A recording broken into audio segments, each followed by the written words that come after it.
Emmett Till was an African-American 14-year-old boy born July 25, 1941 in Chicago, Illinois. While visiting his family in Mississippi, Emmett whistled at Carolyn Bryant, a white woman who was working the register at a grocery store close by.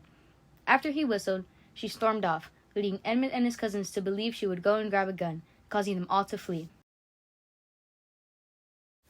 After hearing about her son's death, Mammy Till ordered that his body be shipped back to Chicago. She then held an open casket funeral for him at their church.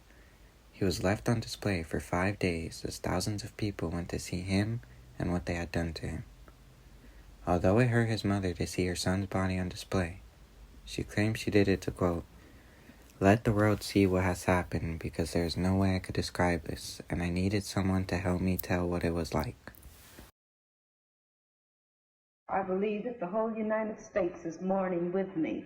And if the death of my son can mean something to the other unfortunate people all over the world, then for him to have died a hero would mean more to me than for him just to have died. The killers of Emmett could not afford a lawyer, so 5 local lawyers offered to represent them for free. Carolyn Bryant also testified as she described the alleged harassment. She claimed that Emmett grabbed and verbally threatened her days before her husband and half-brother kidnapped and tortured him to death. 50 years later, she admitted that Emmett had not assaulted her. The 2 men responsible for his death also faced no consequences as an all-white jury declared them not guilty. The men later sold their story for $4,000 to a reporter. 2 of their attorneys helped them publish their story to the Look magazine in 1956. The men boasted about how they murdered Till, but soon after their article came out, the men were outcasted. Their store soon went out of business and they moved to Texas not long after.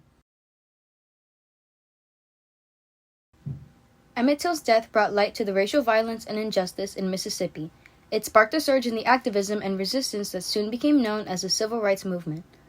Just the sight of his mutilated body pushed many who were keeping to the sidelines to join the movement. His death had a great impact on Mississippi civil rights activists as Medgar Evers urged the NAACP national leadership to get involved. NAACP field workers Ruby Hurley and Amzie Moore also began a secret search for black witnesses who were willing to take the risk of coming forward. Rosa Parks also claimed that the lynching of Emmett Till and failure to bring him justice is what inspired her to make her historic stand. Years later, when asked why she refused to give up her seat, she claimed she thought of Emmett Till and couldn't go back. Martin Luther King Jr. also delivered a speech called "The Crying Voice of Little Emmett C. Till," screaming from the rushing waters in Mississippi, and his "I Have a Dream" speech was delivered on the anniversary of Emmett Till's murder.